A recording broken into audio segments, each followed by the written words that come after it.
Hey coach, so what's the Facebook content funnel? So in the attract module, we're looking at sorting out your messaging and we're looking at how we get super clear on who it is we speak to and getting a content strategy in place to start putting some real compelling content out there. And then if you remember, on the nurture part of the strategy, it's all about engaging and having conversations so that we can move people through and start moving them through to the convert.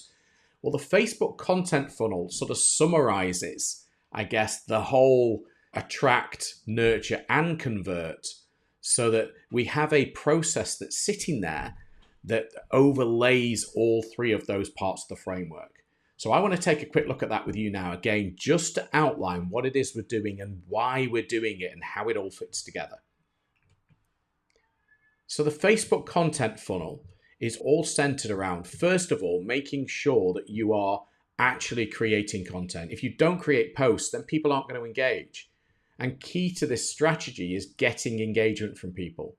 Because if they engage, they're expressing some form of emotion, liking the fact that the content that they've read means something to them. It speaks to them in some way, whether that's making them feel sad, happy, whatever that emotion is, it is in some way invoked an emotion, which is key. And then you're going to be looking at how to capitalize on that. So historically, what we'll tend to do is comment back in the comments, or we'll have a little bit of a chat in the comments within that post. You still absolutely need to do that. But what we'll also be doing is working out strategically which of those people who have commented or liked that we're actually going to then strike up a bit of conversation in Messenger.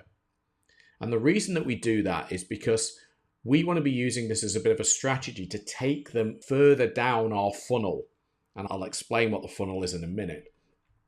So if we have a discussion with them, and again, this discussion might go over the course of a few days. There are particular scripts that we have when we look at this. There's a particular relationship building rapport psychology that we implement as part of this learning that is very much asking open questions and then pausing and leaving them to answer to see what their intent is.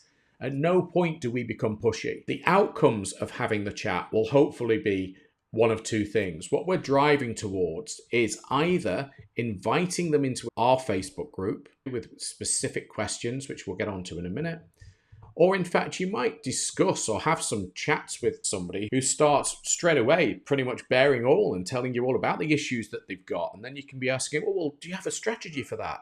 Would you like some free advice? And you might be able to get a strategy session just out of having a DM chat.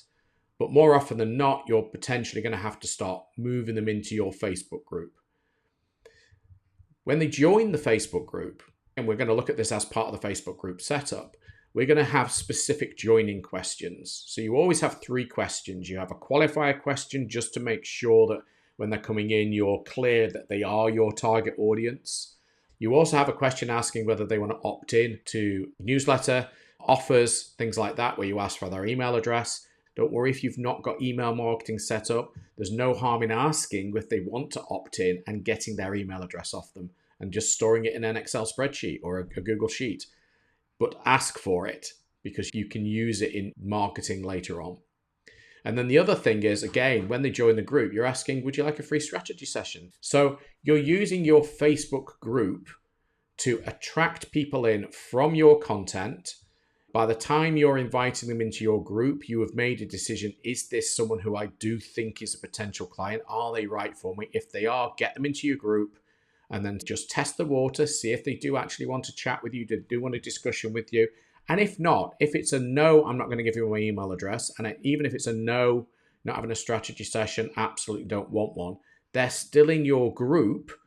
And in your group, you're going to serve up different content, better content, even more valuable content than you're going to put onto your profile. So you're fully going then into the whole nurture process.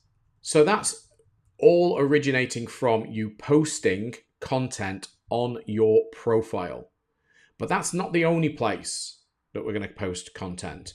What we're also going to look at doing is looking in other people's groups. Okay, so we may be a member of other people's groups. I would suggest you go out and join other people's groups. And here's the thing, I'm not suggesting you go out and start posting loads of salesy type stuff. Here's the services I provide. just go into the groups and offer advice, offer opinions on things. You know, half the time building a rapport or relationship with people or building interest in who you are is about offering advice, offering opinions. So you're going to be in other groups and you're going to be creating content and posting in there. You're going to be adding comments to other people's posts in other people's groups. Again, you're not going to get salesy and you're never going to start trying to DM people direct from the group. That's the big no-no. But if you're posting content or having discussions in other people's groups, it's then very similar. You're going to be starting to create engagement on your comments or posts in other people's groups. And that's still gold dust, because what you can then do is you can look to add them as a friend, especially if you've interacted a few times, send a connection request. Not everybody will accept, and in fact Facebook won't even let you send friend requests to some people if you've not got mutual friends in common. It will come back with a message that says, we don't think you know this person. But if you're in other people's groups and you've got some engagement on your post and you look down to who's liked it or who's commented, and there's some people there where you've got at least one friend in common, get them added. And the reason you add them is because you don't want to go straight to DMing, because if you go straight to DMing, it's going to end up in their spam or their message requests.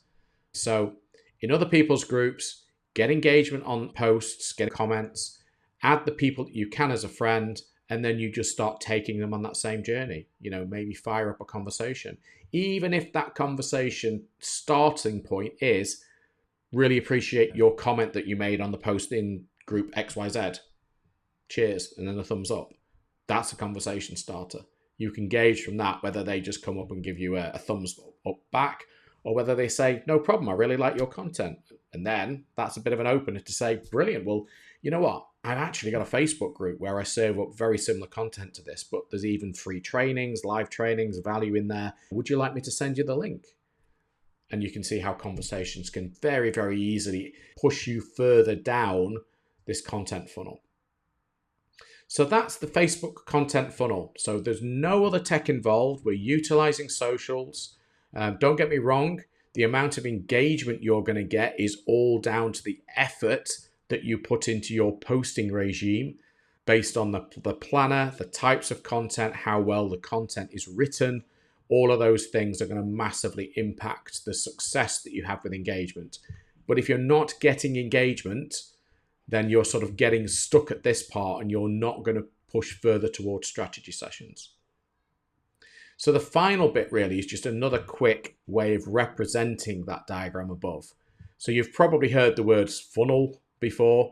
So this is what you're trying to do. You're going to create a new post which creates engagement. And when somebody engages, strictly speaking, they're at the top of your funnel. And ultimately, at the bottom of your funnel is a paid client. At the top of your funnel is mild interest. And as you move them down from engagement to a chat, you're getting closer and closer towards them being a lot more interested, know, like, and trust. You're bringing them into your Facebook group and serving up even more value as you nurture them. And then, hopefully, they're going to agree to a strategy session where you can serve them even more value. And if they are interested and if they ask, then you can talk about what offerings you have. And with a little bit of luck, they'll become a new client. So this is the funnel. This is the journey that you're going to be taking your prospects, your leads on. And it all starts with posting, which again, going back to the original strategy, is why I said it's so important to get the fundamentals right with that whole attract piece at the start of the framework. So we get that right. We get it so that you can write compelling content, that you've got a strategy for posting in your own profile, in other people's groups, so that that can start getting the ball rolling with getting engagement. And as you can see then, once you've got engagement, everything else starts to fall in place to start taking you closer and closer towards hopefully having a strategy session and then getting them as a new client. Hopefully that makes sense. It will make a lot more sense as we go through the different parts of the framework, the attract, the nurture and convert, adding the little bits of refinements and the building blocks to this content funnel.